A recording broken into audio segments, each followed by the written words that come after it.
Halo nontoner, bagaimana kabar hari ini? Semoga Anda semua sehat, berbahagia, dan tetap ceria ya. Kali ini Om Gen akan mengulas alur cerita sebuah film Korea yang bertemakan kehidupan masa depan yang berjudul Space Sweeper.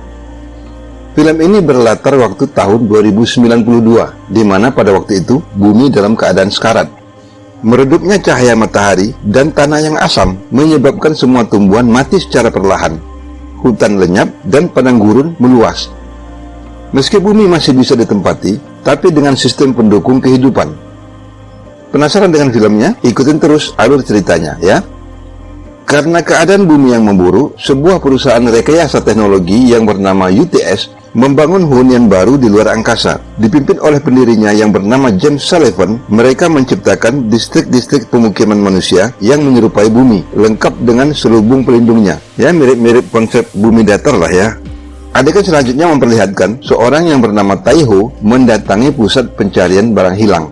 Dia mendengar bahwa telah ditemukan mayat seorang anak kecil di luar angkasa dan dia ingin melihat apakah anak kecil tersebut adalah anaknya yang hilang di luar angkasa dulu. Karena tidak memiliki cukup uang, dia mencoba menyerahkan sekantong beras sebagai gantinya. Namun pihak penjaga malah minta ditambah dengan sepatu magnetik yang dipakainya. Setelah dia melihatnya, ternyata mayat tersebut bukanlah anaknya. James Sullivan yang seorang insinyur, fisikawan, dokter, dan sejarawan bukan hanya sebagai pendiri dan pemilik perusahaan UTS, namun dia juga berkuasa terhadap keamanan bumi dan luar angkasa saat itu. Melalui perusahaannya, dia mengontrol kehidupan di bumi dan pemukiman luar angkasa. Hanya orang-orang terpilih dari bumi yang dia izinkan untuk tinggal di distrik pemukiman yang dia buat. Tidak hanya itu, para ahli UTS juga mencari dan mengeksploitasi planet-planet, khususnya planet Mars, untuk mendukung kehidupan di pemukiman baru. Sementara itu, luar angkasa telah dipenuhi dengan sampah, rongsokan satelit kadaluarsa, pesawat terbengkalai, dan sisa-sisa bahan konstruksi luar angkasa. Keadaan ini menciptakan profesi baru, yaitu pemungut sampah luar angkasa, untuk dijual ke otoritas UTS yang memiliki pabrik daur ulang yang berupa satelit pengolahan sampah. Dengan pesawat-pesawat luar angkasa, para pemungut ini saling bersaing untuk mendapatkan sebanyak-banyaknya barang. Nah, pada suatu saat, sebuah bangkai pesawat meluncur cepat memasuki orbit bumi dan sempat menghantam satelit di area pengisian baterai surya. Sekelompok pesawat pemungut tampak mengejar dan menangkap pecahan satelit, sementara 5 pesawat pemungut berusaha menangkap bangkai pesawat tadi. Ketika mereka berhasil menangkap bangkai pesawat itu, suatu yang mereka khawatirkan terjadi, yaitu kedatangan pesawat pemungut lain yang bernama Victory. Pesawat Victory ini diawaki oleh 3 orang dan 1 robot, yaitu Kapten Jang sebagai kapten, Kim Tae-ho sebagai pilot, Tiger Park sebagai teknisi mesin, serta robot Bobs yang membantu mereka untuk tugas-tugas khusus. Kapten Jang mengarahkan Victory untuk merebut bangkai pesawat dari kelompok pemungut tadi. Setelah terjadi perebutan sengit antar mereka, akhirnya Victory berhasil membawa bangkai pesawat beserta limbah lain yang mereka dapatkan sebelumnya ke satelit pengolahan limbah untuk diuangkan.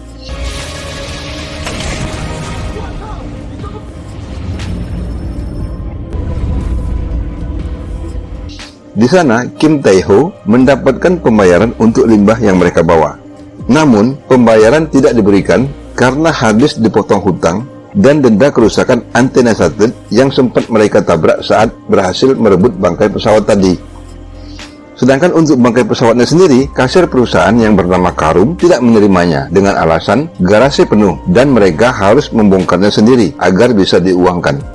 Saat Kim Tae-ho masih berada di ruang kasir, berita TV mengabarkan bahwa pihak UTS sedang mencari robot yang berwujud anak perempuan yang mereka namakan Dorothy. Menurut mereka, robot anak ini sebetulnya adalah bom nuklir yang dicuri oleh kelompok teroris Rubah Hitam 2 hari sebelumnya.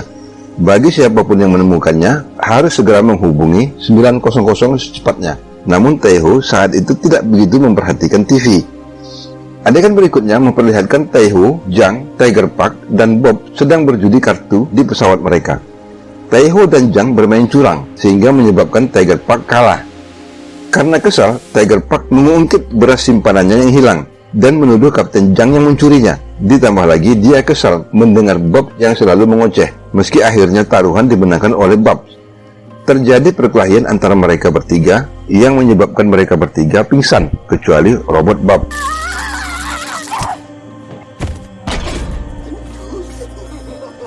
Pada scene selanjutnya, tampak Taiho, Tiger Park, dan Bob berusaha membongkar bangkai pesawat yang mereka dapat. Tanpa sengaja, mereka menemukan anak perempuan yang bersembunyi di ruang kursi belakang pesawat. Mereka lantas membawanya ke pesawat mereka untuk ditanyai siapa dia sebenarnya.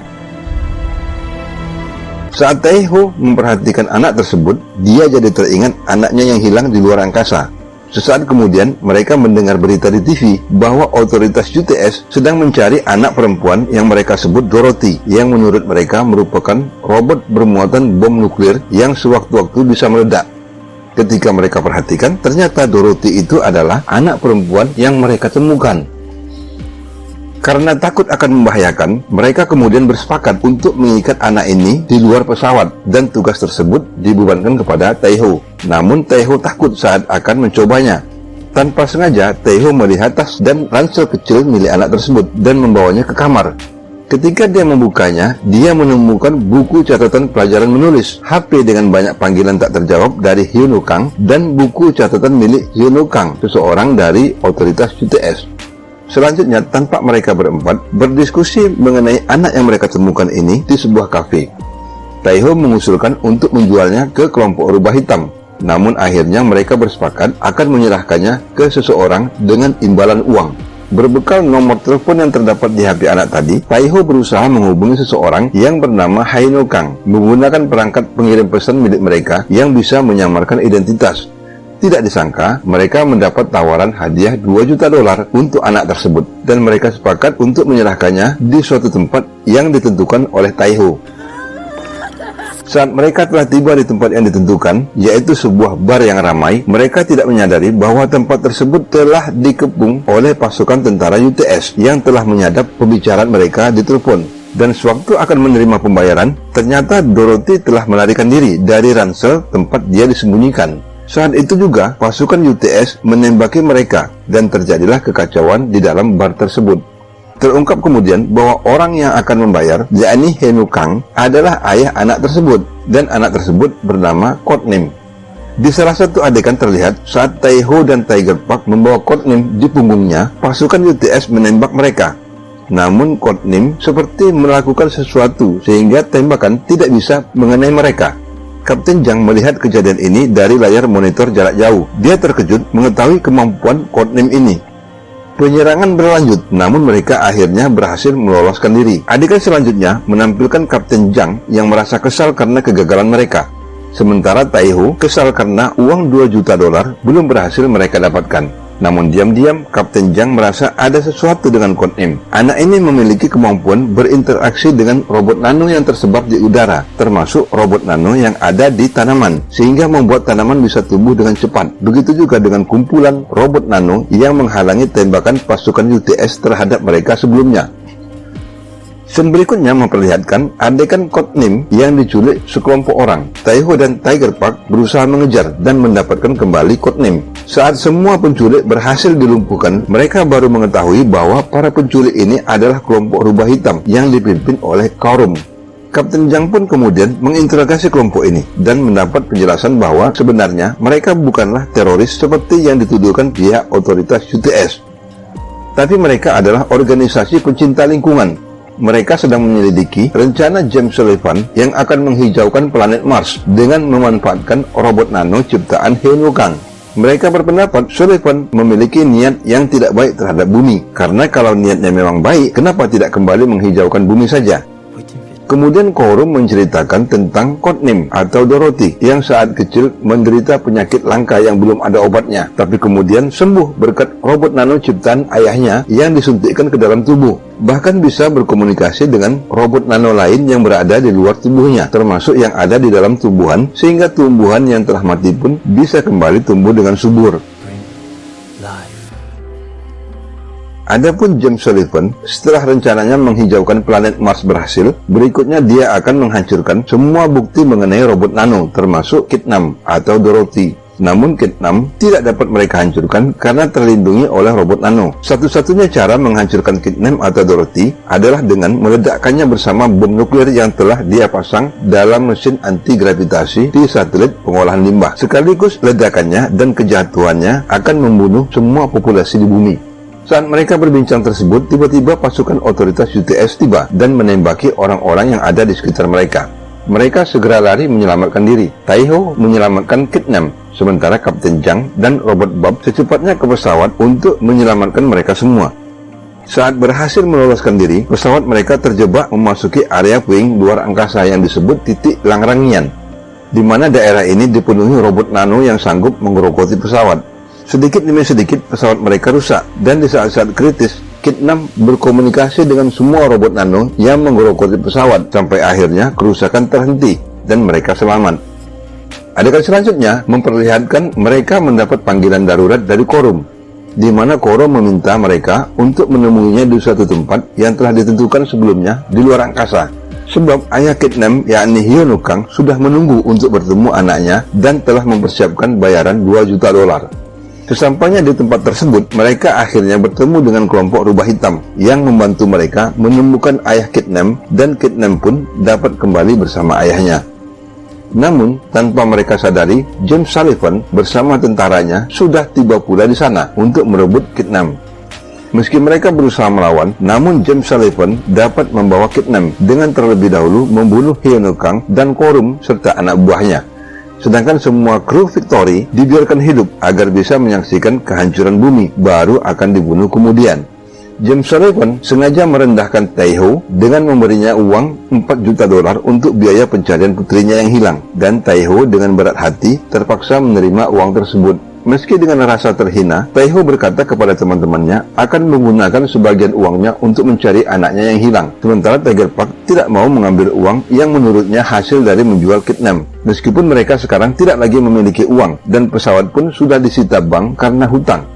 Sementara itu, di ruang mesin anti-gravitasi pabrik pengolahan limbah, anak buah James Sullivan yang bernama Camilla telah selesai mengatur hitungan mundur bom hidrogen serta mengikat Kit-6, sementara pasukan penembak UTS yang lain diperintahkan untuk mengawasi pesawat Victory dan segera menembaknya begitu pabrik pengolah limbah jatuh menghantam bumi. Akan halnya Taiho, setelah dia membayar biaya pencarian anaknya, dia segera teringat teman-temannya dan kembali ke pesawat untuk bersama-sama menyelamatkan bumi dan membebaskan Kit-6. Melihat mereka melarikan pesawat Victory, pasukan UTS mengejar dan memburu mereka, sehingga terjadi tembak-menembak yang sengit.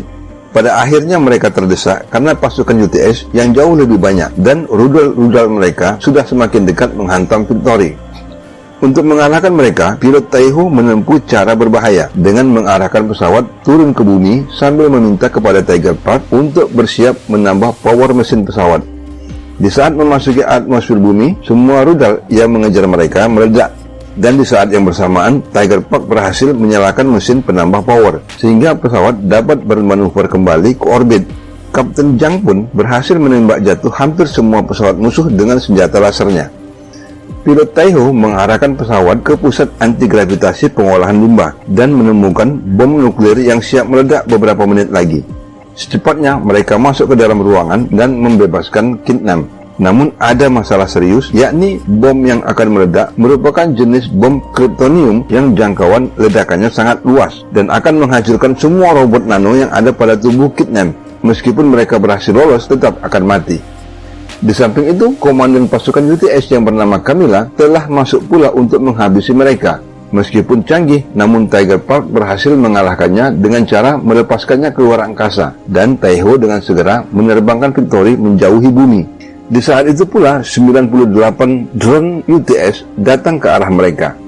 Berkat saran dari Kit-6, mereka menghubungi semua pesawat pemungut sampah untuk membantu mereka dengan alasan untuk menyelamatkan bumi dari rencana Sullivan dan menyiarkan rekaman suara Sullivan yang akan menghancurkan bumi ke seluruh penduduk orbit dan bumi. Akhirnya semuanya bersedia membantu, dan pertempuran sengit pun terjadi. Para pemungut sampah dengan keterampilan mereka menggempur habis semua drone UTS. Sementara itu, pilot Taiho terus mengarahkan pesawat Victory menjauhi bumi. Namun tiba-tiba, sebuah pesawat yang dikemudikan James Sullivan terbang mencegat pesawat mereka. Meski berusaha menghindar, Victory akhirnya terkejar dan Kapten Zhang terlempar keluar pesawat, namun selamat berkat kabel penahan tubuh. James Sullivan dengan pesawatnya yang lebih canggih mendaratkan pesawatnya tepat di depan kokpit Victory. Dia memaksa Taihu untuk menyerahkan Kit 6, kalau tidak dia akan menghancurkan mereka semua. Saat Kapten Zhang yang selamat berhasil menyalakan tenaga tambahan darurat dan Victory melesat lebih cepat, pesawat Sullivan pun terguling ke arah ekor Victory. James Sullivan terus menembaki mesin pendorong Victory, seraya tetap memaksa mereka untuk menyerahkan Kit 6. Di saat itulah Kapten Zhang membuka pintu kargo belakang sehingga semua barang yang ada dalam kargo terlempar keluar ke arah pesawat Sullivan, termasuk bom nuklir Sullivan yang siap meledak. Tentu saja Sullivan kaget karena seharusnya bom berada di pusat daur ulang limbah yang telah jauh mereka tinggalkan. Namun Sullivan tertipu. Ternyata saat Kapten Zhang dan krunya hendak meninggalkan tempat diletakkannya bom nuklir, mereka membongkar dan membawa serta bomnya ke pesawat mereka sebagai tindakan bunuh diri demi menyelamatkan bumi dan memindahkan Kit 6 ke pesawat pemungut lain yang dipiloti oleh seorang yang bernama Pierre yang saat itu ada di dekat mereka. Sampai akhirnya bom meledak tepat di depan Sullivan. Semua yang berada di dalam radius 5.000 km ikut hancur. Disaksikan semua kru pesawat pemungut yang selamat karena sudah berada di luar jangkauan bom dan penduduk orbit serta penduduk bumi. Akan hanya pesawat Victory yang seharusnya ikut hancur dalam ledakan ternyata selamat berkat Kit 6 yang dari jauh bisa berkomunikasi dengan semua robot nano yang ada di luar angkasa untuk melindungi pesawat Victory. Ternyata robot nano tetap tidak bisa dihancurkan meski dengan ledakan nuklir. Akhir film memperlihatkan otoritas UTS yang meminta maaf dan memberikan kompensasi atas perlakuan mereka serta memperbaiki bumi dengan teknologi yang mereka punya. Taihu dengan bantuan Kit 6 berusaha berkomunikasi dengan robot nano yang ada di sekitar anaknya yang hilang untuk mengetahui keadaannya. Robot Bob sudah berhasil melakukan implan kulit. Kini dia sudah menjelma menjadi manusia mirip Tina Toon, hanya suaranya yang belum dirubah. Dan mereka, para kru pesawat Victory, tetap berprofesi sebagai pemungut sampah luar angkasa atau space sweeper.